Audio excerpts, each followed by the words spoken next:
The Bible is arguably the most enigmatic book of all time. Its depth and richness of narrative, songs, poetry, law, prophecy, and eschatology is unrivaled in its class. This text confounded many for centuries. Attributed to the divine inspiration of the Most High Yah, only a select few were privileged to be able to unravel the mysteries that lie beneath. Today, there are tons of academic gatekeepers who have been able to unlock this coded script using a variety of techniques mostly unknown to laymen. However, today this is no longer the case. Thankfully, Divine Prospect has spent 15 years playing the spook who sat by the door to gather intel on how to best approach the text and get the most objective understanding possible. He is making these techniques available to the general public in the upcoming KHM Holistic Research Paradigm for Bible study classes. For the first time, be able to read the text the way it was intended by the author to his immediate audience. Once you've been able to successfully decipher the scripture, you will then learn how to map it to modern times and yield a harvest of actual results. Sign up today by going to www.patreon.com/Divine Prospect and join the $50 tier to reserve your spot. Seats are extremely limited, so take advantage of this opportunity before it's too late. Peace and shalom. Okay, we back.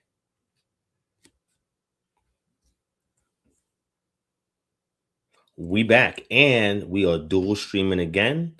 This is Divine Prospect of Kingdom Harbinger Ministries. Shout out to our YouTube fam, and over here on TikTok, this is Divine Prospect of Kingdom Harbinger Ministries. Shout out to my TikTok family. This is our second dual stream on both YouTube and TikTok.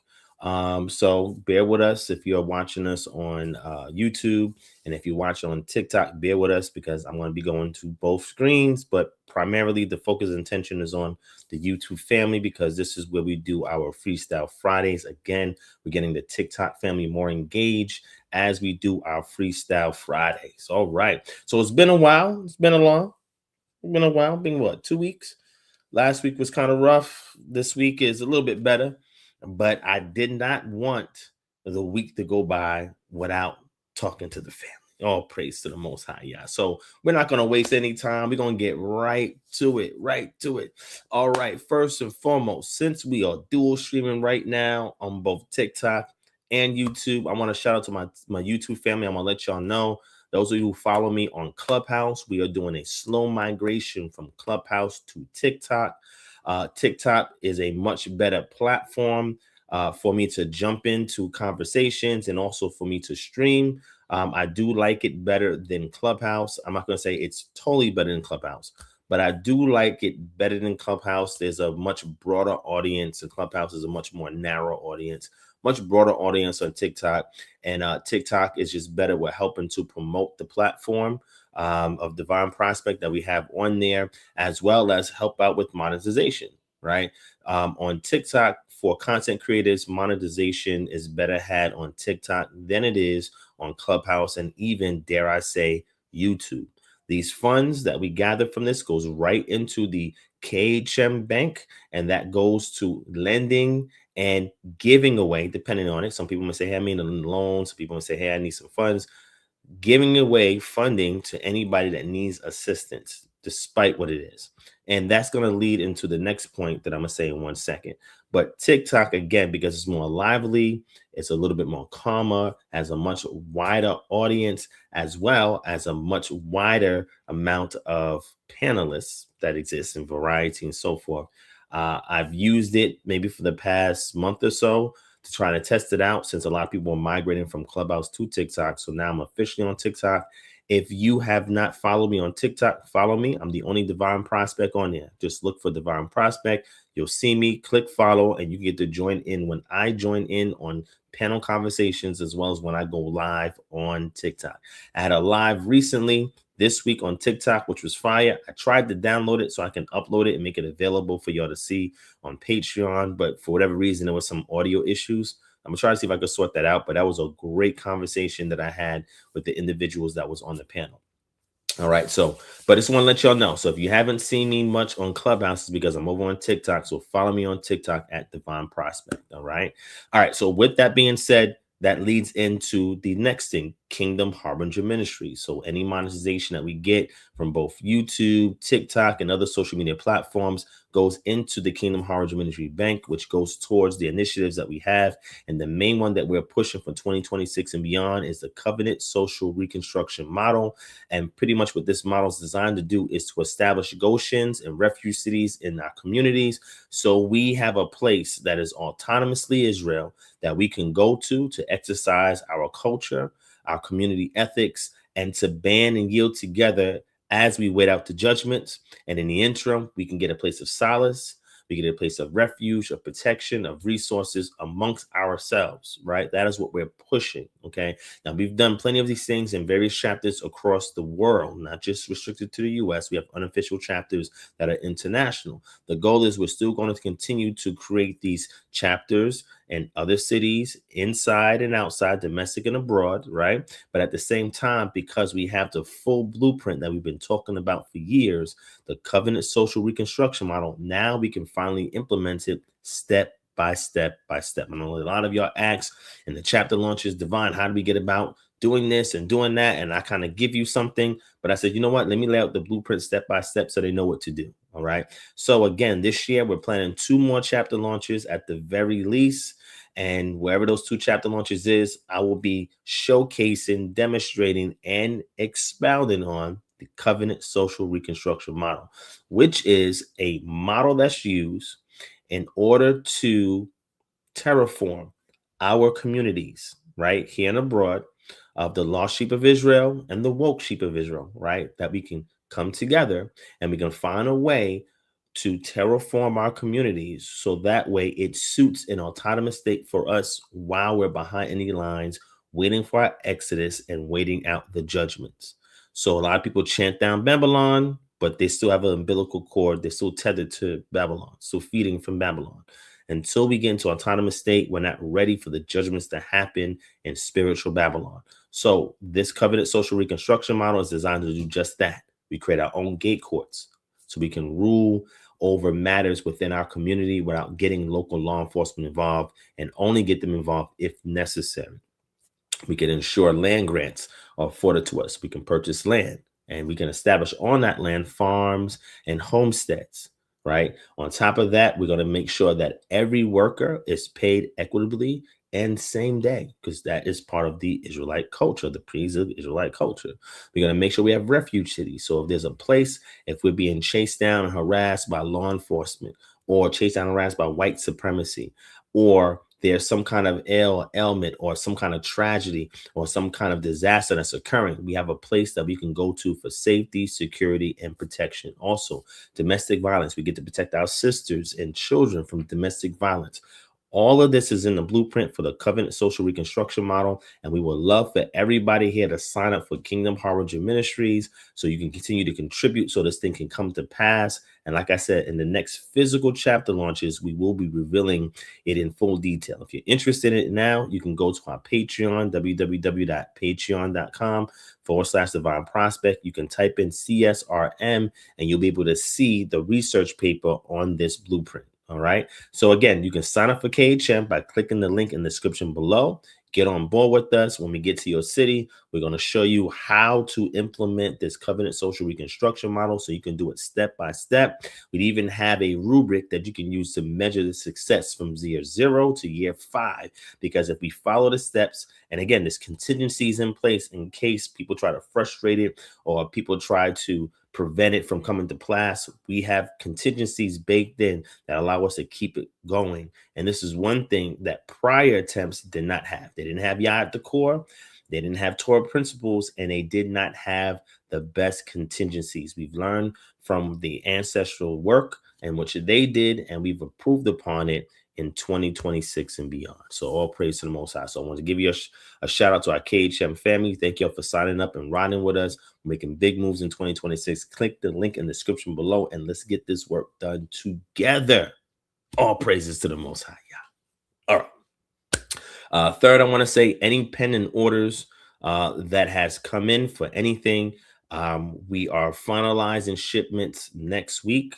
This week we had to do processing. Next week will be shipments. So if there's any pending orders that anybody's waiting on, it will be going out next week. If you do not receive a shipping tracking number from us next week, email us by Wednesday, and we will either update you with it or we will give you an update on what the status is of your order. So we are appreciative for any support that's coming in here, any patronage, any purchases that go to our products, services, etc. We appreciate that with you. We are also ramping up our consultants so that we can sufficiently attain to all the requests we're getting for both naturopathic eating and Jubilee manumission. I'll probably do a separate session on those programs and services another time, but to put it brief and concise, naturopathic eating is the program that we have established. If you have any sickness or ailment issues or concerns, we're there to address it for you.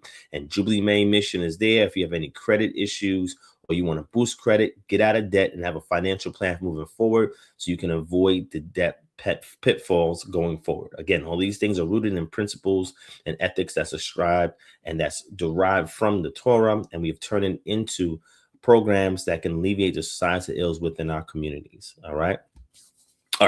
So another thing I want to say concerning the Patreon, congrats. Shout out to all the patrons out there. We reached 900 patrons on Patreon. All praise to the Most High. Yeah, I don't have a button to press with the applause and all of that. It's all good. It's all good. We reached 900 patrons. We're on the road to 1,000. We are confident that we can reach another 100 patrons within the next 5 months if we get your assistance to put the word out. Also, we're doing a giveaway, but in order to be eligible for the giveaway, you have to go to the Patreon, onto the 900 patrons post, and leave a comment. Whoever leaves a comment will enter you into the giveaway, and you will have whatever this prize is. You'll win it by next Friday. So you have from now to next Thursday to leave a comment. And anybody who leaves a comment, again, it's a public post, so everybody can see it. Everybody who leaves a comment will be entered into the giveaway, and you will receive that giveaway next Friday. Now, the giveaway is both physical and it's both digital, right? So there'll be 2 winners, and you have 2 options to pick either or. We'll either ship something out to you or email you directly the resource, all right? So again, support us to our road to 1,000 patrons. This is monumental from where we started to where we're at right now. And I cannot be thankful enough for all of you who supported the Patreon, who are getting your immediate return on investment when you sign up for the Patreon. There's a wealth of resources you can't get anywhere else in this community, outside this community, or wherever else, whether it's centric to this channel, right? KHM, Divine Prospect, or outside of that. We have books, we have articles, we have language courses on there. We have free courses. We have audio Bibles. We have paid study Bibles on there. You get access to all of our digital assets and resources that KHM creates, and a host and wealth of other things, access to paid websites and all of that, right? So again, shout out to our 900 patrons out there. We're on a road to 1,000. We need 100 more patrons in the next 5 months. And when we hit 1,000, I'm going to do a $500 giveaway. $500 giveaway. Okay. All right. We're going to relax. Shout out to the fam out there, man. Doing it big. All praises to the Most High. All right. So that's that. I want to get those things out the way. What I did want to bring out today, and again, I'll answer some questions along the way. But if you're on the Patreon, you'll see that I just released another academic paper. This one I finished publishing this year in 2026. I think it's my second one, 2026. Second one of 2026. And in this particular one, this one is really deep. So this one pertains to the Brit Hadashah, or the New Testament. A lot of my papers and my work focuses on the book of Matthew. And if you read Beyond the Greek, and if you read Excavating the Silence, if you read both those papers, you'll understand fully that the goal is the reorientation back to Zion. That's where my paper, Which Way Back to Zion, comes from. That is the core of my research over the past 12, 13 years in regards to identifying as an Israelite. A lot of my works are academic, so some of the language may be rich in academic tones and undertones, So I create a reader's guide, and I'm going to go over that with y'all. The reader's guide is there to help you to access the information in the paper. If it may be a little too scholarly or whatever the case may be. But the goal is to reorient us back to Zion. Again, the prime audience, so the primary audience is the Judeo-Christian community, because that's where the wealth of our people are at. And when they understand the information that is in these papers, they'll understand the angle in which we're coming from, right? And again, this is where the consensus of research is going in the academic realm. Right. So I put out these papers because I want you to exit dogma. You see the shirt? Death to dogma. See that? I want y'all to exit the dogma. Once you leave the dogma, there's a paradigm shift. Once you orient yourself back to the culture of pre-exilic Israel and remove the dogma that divides you from it, you'll be able to see the text with new eyes. You'll be able to weaken and lessen any difficulties that you experience in the text. If you need some guidance with that, we have classes. I just played the video on YouTube. Sign up for our KHM Holistic Research Paradigm for Bible Study classes. You can do so by signing up for the $50 tier on Patreon. You get access to our prior classes. Our new classes are starting soon. The next one is the low intertextual analysis, and I explain that in depth in the introduction of the classes. That video is accessible on the Patreon, right? And in there, we'll show you how to utilize this ground up inductive research methodology in order for you to interpret and understand any passage in the Bible from cover to cover, right? And that is from Genesis to Revelation. All praises, all praises. All right. So again, I'm going to answer stuff as we continue to go. Now, the goal is this, right? As we move forward, when we understand Pesher hermeneutics, we get to see the Gospel of Matthew through different eyes. We're not dealing with religion. And I'm going to say this to you, right? A lot of times when people apply the things that they see in the book of Revelation or any apocalyptic eschatology within the Bible, they are performing what's called Pesherim. Pesherim is when you look at something mentioned in the text in the past historically, and you say, wow, okay, I understand that. And if it's ambiguous enough, you can lift it from the page and show its fulfillment in current times. So even though it was mentioned at that time, it's being echoed, and now you get to see its fulfillment in modern times. So what I'm doing is I'm equipping you with the tools and the methodology necessary to understand the Bible the way that the author wrote it and intended it for its immediate recipient audience. When you learn Judeo-Christianity, it doesn't teach that. We teach ground up hermeneutics. They teach top down hermeneutics. And that's why they miss all the nuances that's necessary to really understand what's going on in the text. So what I'm going to do is from that paper, and I'll share the link if anybody's interested in reading the paper, I'm going to go through the reader's guide. And in the reader's guide, it's a great way to simplify what's in the paper so you can get understanding. It makes it more accessible, and it'll incline you to want to read the entire paper. But I'm going to go through the reader's guide, and the reader's guide is going to help to simplify things. And what I tend to do in my academic papers is create a acronym paradigm. So meaning the paradigm is the model that's utilized in order to understand essentially the essence of what the paper is conveying. And through an acronym that you can remember as a mnemonic device, you'll be able to dissect everything that the paper, and within the paradigm that the paper presents. And I'm going to go over the one for this one. The acronym for this one is Pesher. And we're going to go over each letter, and each letter is going to define one step or one element of the Pesher. And if you understand the Pesher, and the Pesher, again, is not limited to the New Testament. It actually goes back to a technique that we can ascribe to the Yahad community amongst the Qumran caves. But what they were doing was nothing novel. They was only borrowing what was done in the Tanakh. In the Hebrew Bible Old Testament, Pesher was being used there as well. In my paper, I go over all those examples. But And this reader's guide is going to simplify it. It's going to be short and concise, and hopefully inspires you to want to go and get access to the full-on academic paper. So I'm going to share this in the chat here. Boom. And I'm going to share this. I don't know if I could share it over here. But nonetheless, it's there in the chat. And if you are watching us on TikTok, sign up, or I would say subscribe to Kingdom Harbinger Ministries on YouTube. If you're on YouTube, follow me on TikTok at Divine Prospect. All right. So on TikTok, I'm giving you a sample of what we do when we are running the show on YouTube. All right. Okay. So let's go ahead and we're gonna deal with this. We're gonna deal with this, right? I'm gonna see. I don't know if there's any questions in the chat. I'm gonna try to get to them as well while I go through this at the same time. All right. So let me pull this reader's guide up. Pull the reader's guide up. Let's pull it up right here. We're gonna go through this, right?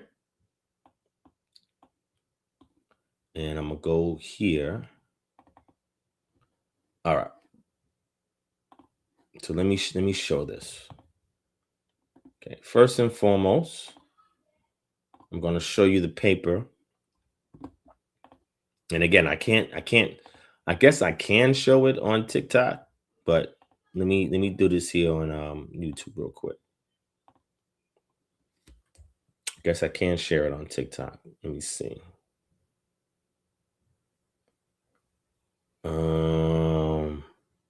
TikTok. I don't see the button there. Still getting acclimated to TikTok. So it's gonna take some time, but we'll get there. We'll get there, y'all. All right. Since I can't switch it on TikTok, TikTok, you're just gonna have to just listen in instead of actually watching. Let me see if this is it. Oh yeah, this is it. Never mind. I found it. All right. There you go. Pesher, Hermeneutics, and the Gospel of Matthew, Second Temple Exegetical Method, and the Messianic Validation of Jesus by Ron Shields. Yeah, that's my government name. And that's also my author name because it's my professional name. I can't use Divine Prospect, which is an alias. All right. Okay. So now that y'all see that, we're going to go through the reader's guide, but this is the actual paper here. The paper is not too bad. It's only 54 pages. So it's pretty short, but it has a lot of information in it, right? I think what I want to get to is these right here, right? Show you these. Let me zoom in a little bit. All right. Is these appendices, right? Because appendices, we'll go over this with you. But first, before I go over that, let's go over the reader's guide. All right. So you can better understand what's going on and why nobody else is teaching you this. Nobody else is teaching on this. But let's go through it. All right. So this is the reader's guide for understanding the Pesher hermeneutics in the Gospel of Matthew, right? Why this book was written. The Gospel of Matthew repeatedly tells readers that events in the life of Jesus happened so that what was spoken by the prophet might be fulfilled. For many readers, this raises an important question. How exactly did Matthew interpret the Old Testament? Modern readers often assume it's simply pointing to predictions that came true. That's problematic. However, ancient Jewish interpreters often use a different method of reading scripture, one that viewed prophetic texts as containing hidden meanings that would only become clear when the right historical moment arrived. This book explores the possibility that Matthew is using a method known as Pesher, an interpretive technique found in the Dead Sea Scrolls. What is Pesher? The Hebrew word Pesher means interpretation or explanation. At Qumran, the community responsible for the Dead Sea Scrolls, scholars discovered commentaries on biblical books such as Habakkuk and Nahum. These commentaries follow a clear pattern. 1, a prophetic passage is quoted. 2, the interpreter explains its true meaning. And 3, the meaning is applied to events happening in the interpreter's own time. The Qumran writers believed that the prophets spoke mysteries that could only be fully understood in the final age of history. The central idea of this book. This study proposes a simple but important idea. Matthew appears to interpret the Hebrew Bible or Old Testament using the same kind of method seen in the Dead Sea Scrolls. Instead of writing a formal commentary like the Qumran Pesherim, Matthew does something different. He tells the story of Jesus, and the events in that story reveal the meaning of the scriptures. In other words, Matthew's gospel may function as a kind of narrative Pesher, the three interpretive worlds of this book. This study compares three major interpretive traditions: the Old Testament. The Hebrew Bible itself sometimes interprets earlier scripture in new ways. Later prophets often reread earlier texts and apply them to new situations. That's where it comes from. One of the main reasons I'm going to say this, why I created this and put this book together after years and years of research, is because I have Tanakh only family that say, well, how did you say that Isaiah 7:14 is happening in Jesus' lifetime? I say, whoa, hold on. That's a Pesher. Pesher, what is a Pesher? I don't know what the... And I said, that's the problem. You are reading it from a Judeo-Christian lens. You're not reading it from the lens of the first century CE Jews and Roman occupied Judea and how they would have seen it. There was no Christianity at the time. There was no New Testament at the time. There was no patristic sources at the time. You must see it from the same lens that they viewed it. And if you're not doing that, then you're doing a disservice to yourself for not seeking out the truth. So let's keep going. And then I show the Pesher or Pesherim in the Old Testament, Hebrew Bible Tanakh. And then I got to deal with the Christian audience when they say, yeah, when you go into Isaiah 7:14, that only applied to Jesus. Say, whoa, that's a Pesher. What you... Let me explain to you what a Pesher is. And then I break it down for them. And I show them the Pesher from the Tanakh, Hebrew Bible, Old Testament, to Qumran, to the New Testament. And they say, whoa, I never seen that before. I say, yeah, because seminaries, Bible colleges, and all these pastors and overseers and bishops and all these classes you're going to, they're not teaching you this.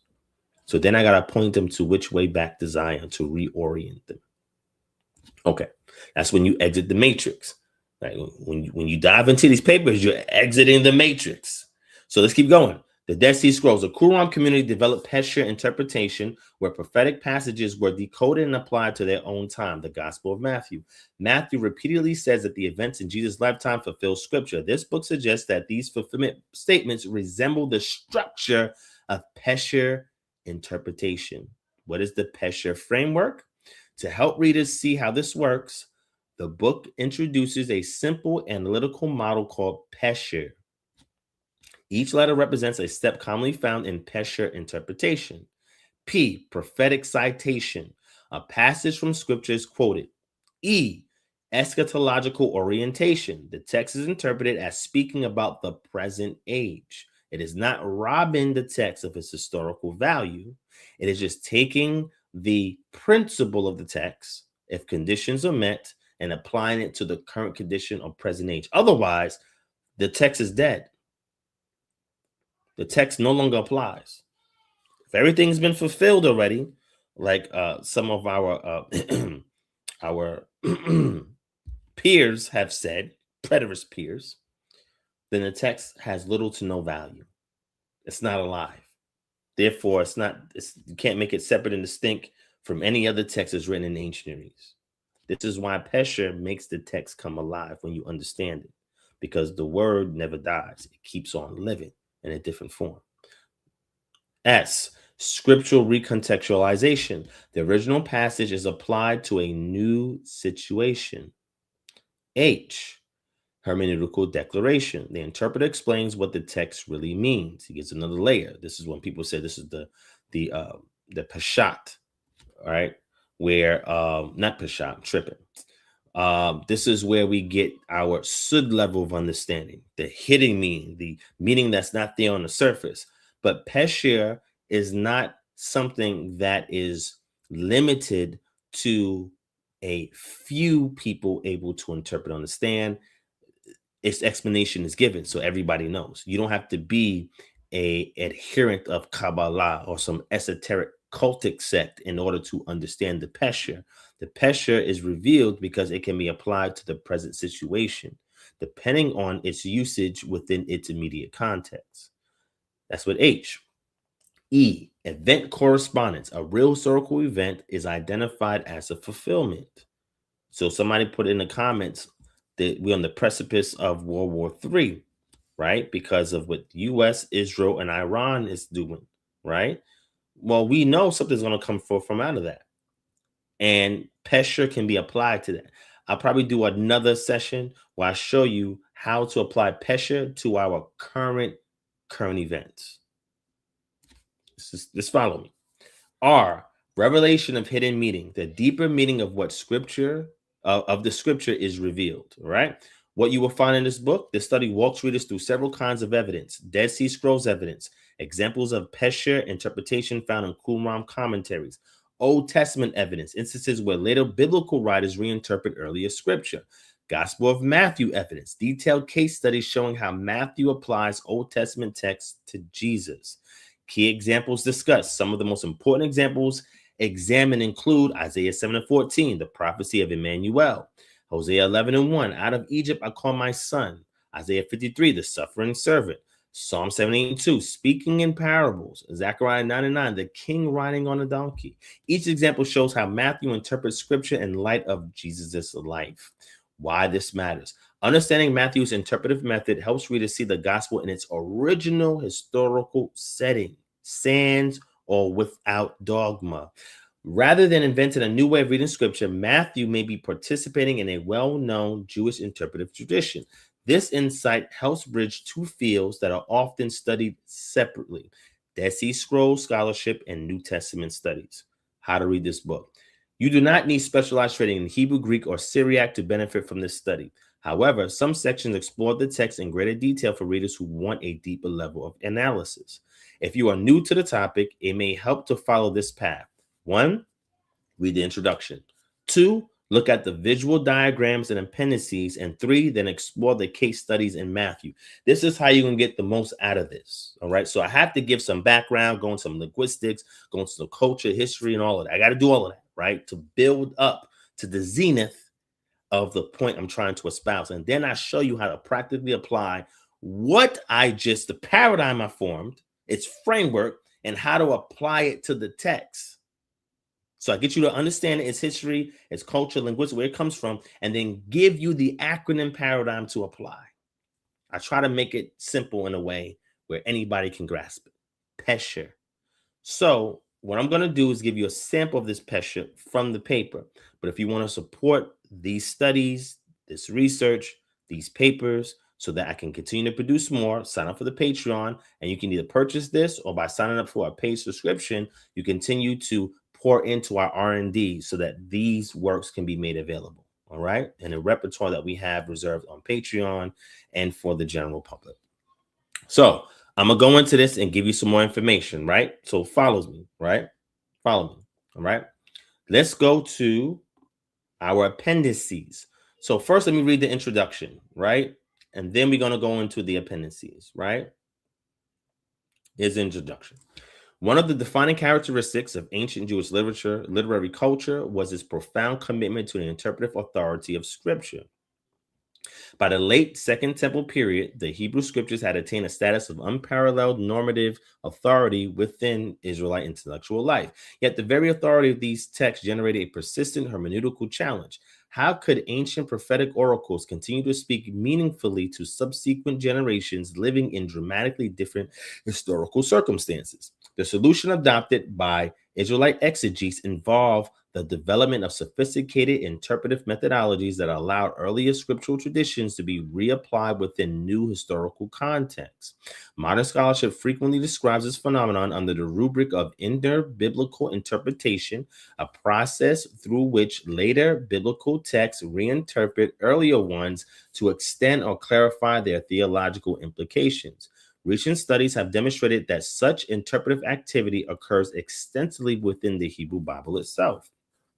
Later authors frequently reappropriate earlier scriptural traditions, reframing them in light of evolving historical conditions and theological concerns.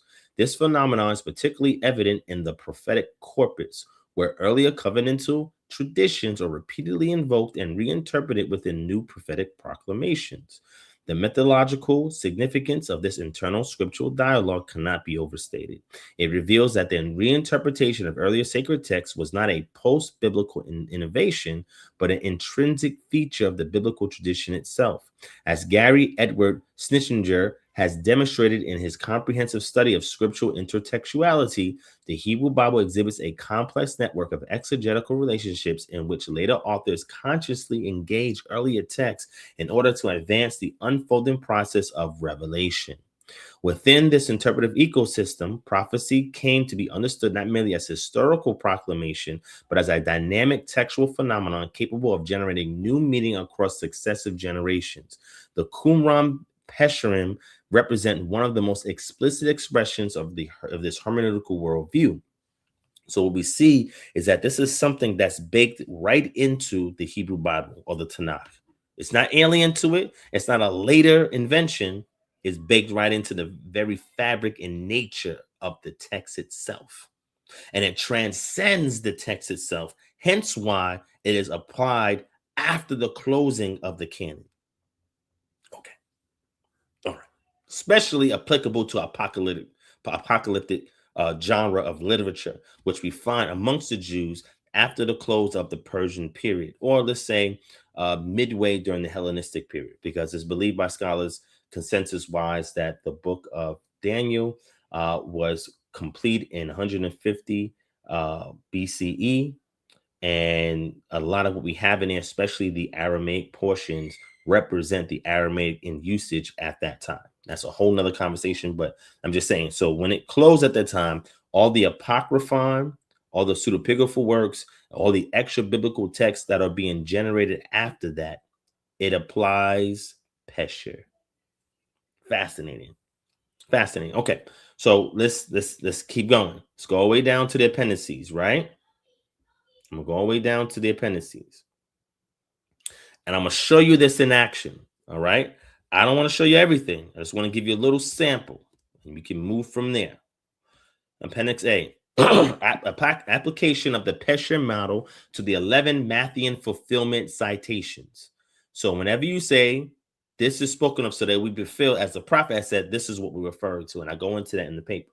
The Gospel of Matthew contains a distinctive series of formula quotations in which narrative events are explicitly interpreted as fulfilling prophetic scripture.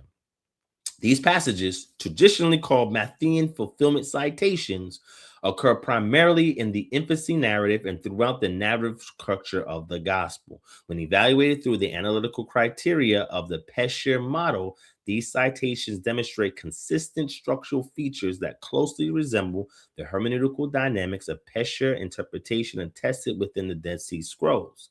The following appendix applies each component of the Pesher framework: prophetic citation, eschatological orientation, scriptural recontextualization, hermeneutical declaration, event correspondence, and revelation of hidden meaning to each of the 11 Matthean fulfillment passages. Now, I want to say this. Because I have put this work out, I am not the source of this Pesher. I'm not the source of it. I'm not saying, oh, I'm giving you a deep, hidden, esoteric sud knowledge of the text. I'm not saying that. This is evident because the text showcase it. The text can be viewed, can be read. Everybody can get access to it. I'm not here to interpret this thing for you. I'm simply here to show you what has already been interpreted and exposing you to it. I'm letting you see what's going on. So I'm not benefiting off of it in a sense where you think it's being benefited off of the way somebody else will try to teach it to you. We're not dealing with esoteric knowledge. All of this is exoteric. Just keep this in mind. And I'm going to show it to you. Watch this. Matthew chapter 1, verses 22 to 23. Isaiah 7:14, the birth of Emmanuel. We're going to show you this connection. Now we're going to apply Pesher with the acronym paradigm that I formulated so we can see this framework in action. The P, the prophetic citation. Matthew cites Isaiah 7:14, introducing the oracle concerning the virgin conceiving and bearing a son. E, eschatological orientation. The evangelist situates the birth of Jesus within the climatic moment of divine revelation in which prophetic promises reach their ultimate realization. S, Scriptural recontextualization. Isaiah's oracle, originally delivered in the context of the Syro-Ephraimite crises, is reinterpreted within the narrative of Jesus' birth. Hermeneutical declaration. Matthew explicitly introduces the citation with the formula, all this took place so that what was spoken by the Lord through the prophet might be fulfilled. That's the key thing, fulfilled. When we think fulfilled, we're like, oh yeah, so that means it was spoken in Isaiah 7:14, so it can happen hundreds of years later. No. Fulfilled does not mean that it will actually take place historically. Fulfilled means that it will be fully satisfied within the context in which these things apply when the situation presents itself. So, what is the principle from Isaiah 7:14? It was a sign that Isaiah had to give to Ahaz because he did not want to ask for one. So, the sign is that a child will be born. That child will have a prophetic name, Emmanuel. It switches up in the book of Isaiah chapter 8 because it's mentioned twice in two different contexts, but that's one other conversation. But simply what it is that because this child is born, do not think that Yah's not with you. In the first century CE, when it opens up, Israel is in a state of disarray. Israel's in a state of captivity. And Israel is looking for a messianic figure to physically deliver them out of the hands of the Romans and to spiritually purge the people. Okay? So when we read Isaiah 7:14 and we see its historical context, it was because the people, Israel was being, or Judah in this case, not Israel, Judah was being misled by a wicked king, where the king himself wasn't even sure that the Most High was with them because he was afraid of the coalition in the north. So therefore, Isaiah came to reassure him that the reason why Yah's still with you is because he's keeping his covenantal promises to David or Dawood. So he's going to spare Judah from this attack by bringing in the Assyrians. Well, in this case, the prophetic fulfillment is satisfaction, is when you have contextual cues from within your current society, current situation in history, and you're taking that principle and you're applying that principle because the conditions are met, in which case, when we think, or at least the first century, when they think that Yah is not with them anymore, Yah has heard their cries and he will deliver them a Messiah. This is what the author of Matthew is trying to posit for his immediate recipient audience, which are Jews. Let's keep going. Event correspondence. The conception and birth of Jesus are identified as the historical referent of the prophetic text. Revelation of hidden meaning. Matthew's interpretation suggests that Isaiah's prophecy contained a deeper messianic significance that becomes visible only in the advent of Jesus. So this is how Matthew's applying it. But when you look and you see what's happening, Isaiah chapter 7 and verse 14, the key thing there is that that child is a sign that Yah is with them, that Elohim is still with his people. So when Yeshua comes on the scene, does everything that he's doing, teaching and doing the work that he's doing, it is a sign that the Most High is still with his people. So it is not saying that, oh, you got to wait for this to happen when Jesus comes on the scene. No, it's showing its fulfillment. It's showing that the deeper intent of the prophetic utterance from Isaiah can also apply in principle to a situation in which the historical, social, and political context gives you the cues in which this could be applied to. That's what's happening. So let me give you one more example, right? One more example. I'll go through it. This is Matthew chapter 2, verse 5 to 6. And that corresponds with Micah 5 and 2, the birthplace in Bethlehem. Prophetic citation. Again, we're using the Pesher model. The scribes cite Micah 5:2 concerning the ruler who will emerge from Bethlehem. Eschatological orientation. The prophecy is understood as referring to the messianic ruler whose appearance marks the culmination of Israel's history. Scriptural recontextualization. Micah's prophecy is applied directly to the birth of Jesus. Hermeneutical declaration. The interpretive declaration appears through the scribal explanation provided to Herod. Event correspondence. Jesus' birth in Bethlehem fulfills the geographical specification of the prophecy. and revelation of hidden meaning. The ancient prophecies revealed as referring ultimately to the Messianic king. So what do you mean by this? In Micah chapter 5, Micah is talking about a ruler who's going to come, coming from out of Bethlehem, Ephratah, right? Jesus is from the same lineage as the historical king Hezekiah and Josiah that's mentioned in the scriptures.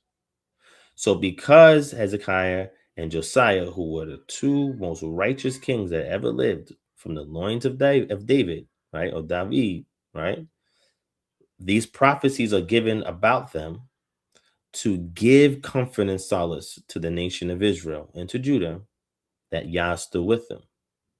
So when we lift the principle, the prophetic principle from the text and apply it to one who's the progeny of these kings and apply it there, saying a ruler will come out of Bethlehem, it's not saying that Micah 5 and 2 had to wait till Jesus got on the scene. That is incorrect. That is nonsense. I heard a lot of people make those type of arguments. It's foolish. It's lifting a technique off of the pages of scripture and applying it to an actual situation in which it occurs. It's recontextualizing it based on the situational cues that's coming from history at that time or the present time. Now, let me show you this, right? I want to give you the Tanakh. I'm going to end off with the Tanakh and show you in the Tanakh. So we're going to go past these other ones, go to the Tanakh, right? Let me get you the Tanakh. There's tons of these in the Tanakh. And there's a source called Old Testament Use of the Old Testament. You can get access to that on the Patreon if you're interested in it, right? Old Testament Use of the Old Testament, right? Where we see tons of these things. Okay. The application of Pesher model to inner biblical interpretation in the Old Testament. The Pesher hermeneutic attested at Qumran did not emerge ex nihilo, right? That means out of thin air, out of nothing. The Hebrew Bible itself preserves numerous examples of later scriptural authors reappropriating earlier texts, reframing their meaning and applying them to new historical crises. Again, this methodology is inherent in the Hebrew Bible or the Tanakh. This phenomenon, commonly called inner biblical exegesis, constitutes the conceptual prehistory of Pesher interpretation. And what follows, the Pesher models apply to represent Old Testament examples to demonstrate that the structural logic later formalized in Qumran's Pesherim is already latent within the Hebrew canon. Well, let's give an example of that. Daniel's interpretation of Jeremiah's 70 years. Daniel 9 reading Jeremiah. Prophetic citation. The text explicitly references Jeremiah's prophetic word concerning the 70 years. Eschatological orientation. Daniel reads Jeremiah with an intensified end-time horizon, treating the prophecy as bearing directly on the present moment of crises. Scriptural recontextualization. Jeremiah's 70-year framework is recontextualized, expanded, and interpreted within Daniel's apocalyptic worldview. Let's slow down right here. Remember, the 70 weeks that Jeremiah refers to are the 70 years that Judah has to go into Babylonian exile because they did not let the land rest and they broke the covenant by being disobedient to the statute, laws, and commandments. Now, Daniel is taking that and applying it to other prophecy. Fascinating. Let's keep going. The hermeneutical declaration. Daniel's prayer and interpretive reflection function as an interpretive declaration. The text is not merely cited, but decoded. Event correspondence. The referent is the community's present condition under imperial domination viewed through an eschatological lens. So now he's saying that, yes, that happened in the time in which it happened when the Israelites was 70 years in captivity starting in 586 BCE. However, we have a similar situation occurring because of disobedience of the people still in our current state. Now, what Jeremiah said, I'm lifting that and I'm going to apply it here. And it's going to tell us how we're going to get out of this current captivity. Remember, Daniel's writing about his current captivity. That's what he's writing about. And he's applying Jeremiah as a template for that. Let's keep going. Revelation of hidden meaning. The passage implies that Jeremiah's prophecy required interpretive unveiling, anticipating the later Pesher claim that prophetic words contain concealed dimensions of meaning. History. Shout out to Kwaku, RBG in the building. History repeats itself. Let me take a time out to give a couple of shout outs. You know, I always got to shout out people that's in the building. Shout out to Yashar Napasha in building. Shalom King, Hakodesh Management. Shalom, Mr. Shemzi. Shalom, Junior J Cage. Shalom, B1G or Big Cotton. Shalom, NHIT Nazarene Hebrew Institute. Shalom, KI Drawn. Shalom, Daniel Yaziah. Shalom, Big Chief Prince Vision. Shalom, Gary Jones. Shalom. Let's Talk Bible. Shalom, Daywalker 7. Shalom, Kwaku in the building. Shalom. Let me see what else we got. Kwaku RBG. Shalom. Let's see who else we got. Mac Ados Lee. Shalom. AZ Bound 3. Shalom. Kodak Envy or Kodak and Vegas. Shalom. Let me see what else we got. What else we got up in the building? Let me see what else we got up in here. Joseph Wayman, Shalom. Let's see. Jezreel Judah, excuse me. Shalom, Nilante, Shalom. Jaslyn Berry, Shalom. Truth Moore, Shalom. Gavin Miller, Shalom. Mr. Jeshua 144, Shalom. Water Blue Ezekiel, Shalom. Let me see. Dan Steely says, name one thing the white man's God ever did for the black man. What in the world is going on, bro? It's all good. Hey, yo, Dan Stilly, just hold that 1 second, bro. If we get time, we'll address that. Ra 29, Shalom. Okay. Let's do this. Let's drop a link in there real quick. This is for let's see, Dan Steely. Okay. He said the white man's God. That's fascinating. All right. Hey, Dan Steely, go ahead and click that link right there. I'll give you 10-15 minutes and we can go over that. In the interim, let's continue reading. All right. Shout out to my TikTok family over here. Let me see. I can't really find everybody here because it's not as easy to access as YouTube. But just hit 1 in the TikTok live chat if you want a shout out. I'll give you a shout out. Just hit 1 so I can see who's still here. All right. Shout out to A. Nelson in the building. Shout out to Joseph Grin in the building. Let's go. All right. Let's keep going. Let's go. Dr. Yosef Ben Levi in the building. The elders in the building. Shalom. Azar, Zariah. What's going on, King? Top right. Hey, Azar been schooling me on how to use this TikTok thing, man. He a master at this. Let me see. Prophetic Voice. Peace and shalom. Peace and blessings. Let's see. GN Jr. Peace and blessings as well. Thank you for joining us. All right. So let's get back to this. All right. So when I'm showing you, again, an apocalyptic literary genre, you will see Pesher. And that technique is not just limited to the Hebrew text. You'll see it also being applied in the commentaries and extra biblical writings of the Qumran cave residents called the Yahad community. Okay. So I just wanted to share that with you, that before you dive into what's called the New Testament, you have to do away with the dogma you've been taught in Judeo-Christianity. You have to trash it. You have to work now from the ground up. You have to understand the way to interpret it is not from the future to the past, but from the past to the present up into the 1st century CE. If you are not applying this lens of interpretation, then you are doing a disservice to the authors of the text, because they're not writing to you primarily in 2026. They have a different immediate audience. You are the secondary or tertiary audience. You're the fly on the wall. Okay. All right. Let's keep going. Jezreel Judah, how can you prove you're an Israelite genetically? Go read my paper on that. Isidus to African Zion. All right. Oh, excuse me. Isidus. I said Isidus. Isidus to African Zion. That's on the Patreon. You check that paper out. We go into detail about that. All right. Okay. Shout out to Yah's servant in the building. What's going on? All right. So let me get into this. Let's go a little further. Let me see what else we got in here. Shout out to Rise of an Ancient Kingdom in the building. GN Jr., I've been following you since you was on Sod Netta. All praises, brother. Thank you so much for the support. I appreciate that. Eddie B, what's going on? I see you. Let me see. Anybody else? I see you. I just finished, watched Avatar was that? A couple of months ago, I watched Avatar and they said, I see you. I see y'all. If you've seen Avatar, you know exactly what I'm talking about. I see y'all. All praise. All right.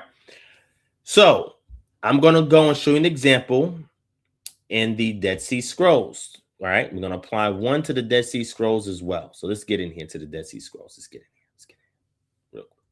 All right. Pesher of Habakkuk, 1QP Hab, a representative Pesher unit, Habakkuk lemma to the contemporary referent. Check it out. We applying Pesher to it, but let me read right above it first, right? The interpretive genre designated as Pesher within the Dead Sea Scrolls presents the clearest extant evidence for a Second Temple Jewish exegetical system in which prophetic texts are treated as cryptic revelations whose ultimate reference are disclosed within the interpreter's own eschatological horizon. To demonstrate that the Pesher model coheres with the intrinsic logic of Qumran exegesis and is not merely retrofitted to the Gospel of Matthew, this appendix applies the framework to representative Pesher units drawn from the Pesharim, which particular emphasis on patterns described in standard scholarly treatments of Pesher structure and function. 1. Pesher Habakkuk. I just read. Here's the Pesher model. The Pesher unit begins with a citation from Habakkuk a lemma. A lemma means its lexical form, right? Or its original form, right? Presented as authoritative scriptural speech. The eschatological orientation. The interpretive horizon is explicitly the interpreter's present end time context. Prophetic speech is presumed to be oriented towards the final generation that possesses its decoding. What's very interesting of that, when you read Deuteronomy chapter 30, let me give you some scripture real quick. No, Deuteronomy chapter 29, not 30. Let me give you some scripture on that, right? And give you some context, all right? Devarim chapter 29, starting at verse 15, but I'm going to start at verse 10. And this is why the idea that the utterance or the speech, right, from the prophets continue on throughout the generations. It says, verse 10, you are standing today, all of you, before Yod-Heh-Wav-Heh, Elohei-Ka, the heads of your tribes, your elders and your officers, all the men of Israel, your little ones, your wives, and the sojourner who is in your camp, from the one who chops your wood to the one who draws your water, so that you may enter into the sworn covenant of Yod-Heh-Wav-Heh, Elohei-Ka, which Yod-Heh-Wav-Heh, Elohei-Ka, which is the Lord your God, is making with you today, that he may establish you today as his people, and that he may be your power, as he promised you, and as he swore to your fathers, to Abraham, to Isaac, and to Jacob. It is not with you alone that I am making this sworn covenant, but with whoever is standing here with us today before your power, and with whoever is not with us today. So whoever's not here with us today is referring to those of subsequent generations. When you get to Devarim chapter 30, it's referring to if we turn. So how do we turn? We must be reminded of the word of Yah, which contains cursings and blessings, or blessings and what's called consequences. You say cursings, consequences, because typically curses can be perpetual. A consequence is something temporal, or sometimes it could be perpetual depending on the situation, right? So there's times where they can correlate and times where they're distinct. But he's referring to not the generation he's speaking to in the wilderness, because they're not going to be exiled. So he's not talking to them. He's talking to the ones that he's caused to be exiled. And he's saying to them, if you remember these things, if you call them to mind, and you turn and you follow the Most High Yah with the words that he said, that he will restore your fortunes. Hence why the utterance of the prophets continues on, and they transcend generations. They continue to have application of subsequent generations than their own single existence. So a lot of the framework that gives way to Pesher, followed both within the Tanakh, Hebrew Bible, Old Testament, followed amongst the Dead Sea Scrolls, followed in the New Testament, gets its premise from the Torah. The Torah itself also uses Pesher, especially Devarim. Devarim takes situations that happened earlier in Shemot and Numbers, Bamidbar. It takes those elements, recontextualize it for that last audience that Moses is speaking to before they leave out the wilderness with Joshua and Caleb, and they recontextualize it or they add more data to it for that present audience, apart from when the events historically occurred. When you read Devarim chapter 1 and chapter 2, it goes into that. And when you read the rest of it, when it regurgitates, it always fills in additional details or recontextualizes an event that occurred that you did not have the meaning of prior. Okay. You don't need to be in some secret cult society in order and to understand these things. These things are readily clear and evident. You just need the lens to see them. You don't need me. I'm just bringing it to your attention. Okay. All right. Let's keep going. Scriptural recontextualization, the Habakkuk message, which in its original context concerns Babylonian aggression and divine justice, is relocated into the late Second Temple period, interpreted as speaking about current sectarian and political conflict. Hermeneutical declaration, a formal interpretive marker appears. Its interpretation concerns the interpretation of the matter is functioning as the hinge that signals hermeneutical disclosure rather than mere citation. Event correspondence. The referents are concrete, identifiable figures, e.g., teacher of righteousness and the wicked priest, and events affecting the community are presented as the historical solution to the prophetic lemma. Revelation of hidden meaning. The Pesher claims to reveal meaning unknown to earlier readers, framing interpretation as disclosure of divine mysteries embedded in the prophetic text, a feature consistently recognized in scholarship as foundational to Pesher epistemology. And I got more examples of that in the paper. So I'm trying to show you something that your prior teachings have not revealed to you. I'm giving you the tools, the examples, and I put everything in an academic paper so you can read it from page to page. This is stuff that's evident and stuff that you can be able to analyze and understand on your own. You don't need some wise sage to come on the scene and say, I'm going to teach you what this stuff means. No, it's already been revealed there. Okay. All right. Shout out to Solo Visions in the building. Yeah, just email me, brother. You could do 6 separate orders. Unfortunately, it does not allow you to do quantities more than one, but you can do 6 separate orders. Or you can email us at kingdomharbinger@gmail.com. We can send you an invoice. You can pay it and we can ship them out to you. But I appreciate your support, my brother. Thank you so much. All right. Okay. All right. All right. So I'm going to say this.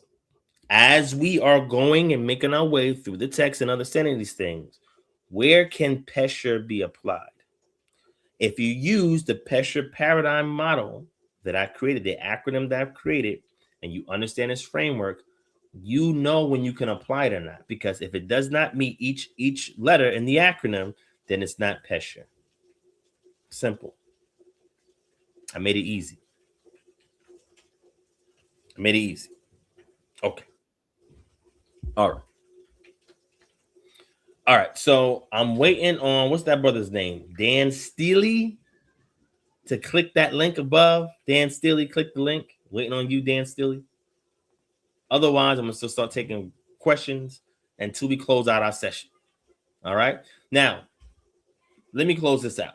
If y'all are interested in this, I'm going to share the link again. Click the link. And that way you can get access to the paper and read it in its entirety. And you can also fund our R&D so we can create more papers like this. All right, here you go. Click that link. All right. Let me close this out.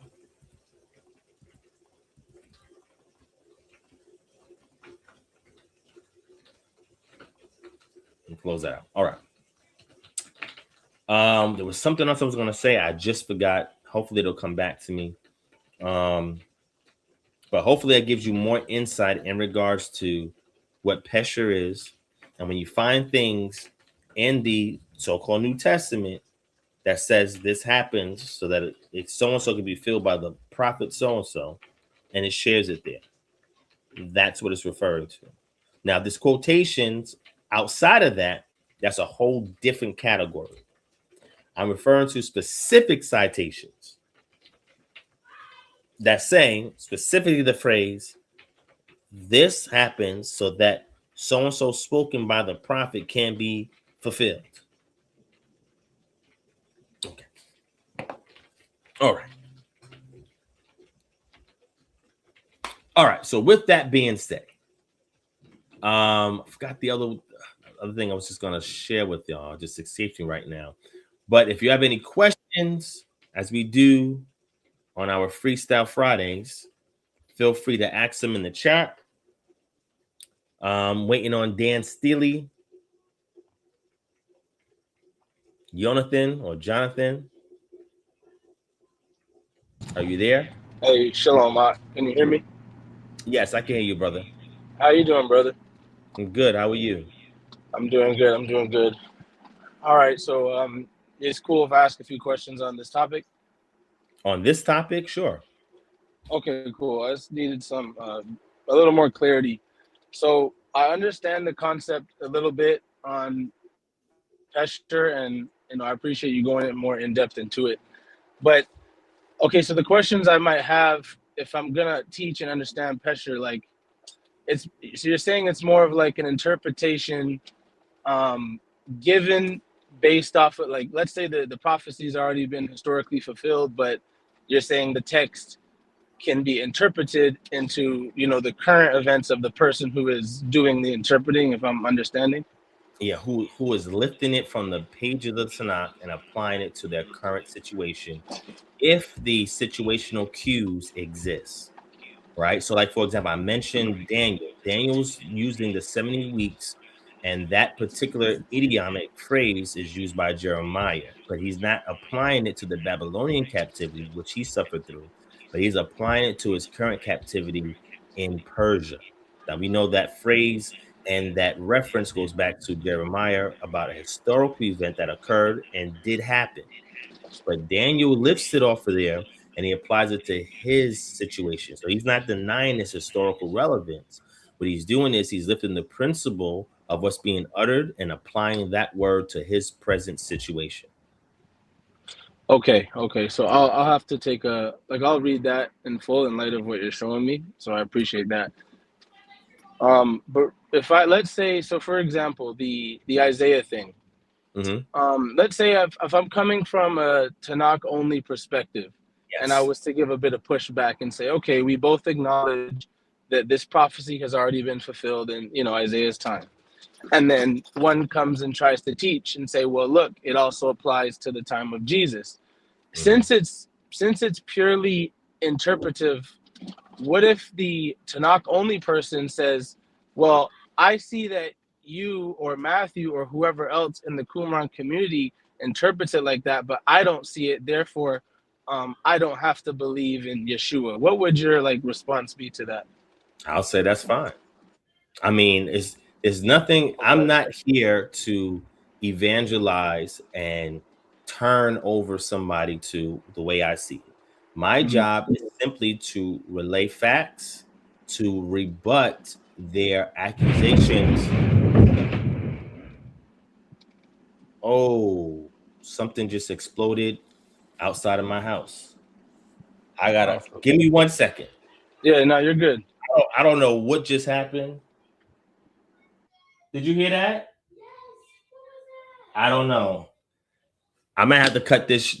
I may have to cut this live short. I know what's good, but I heard an explosion outside my house, somewhere probably in my neighborhood. I need to go see what's going on. I'm sorry, Jonathan, brother. Can you you're come good, back? King. Yeah, for sure.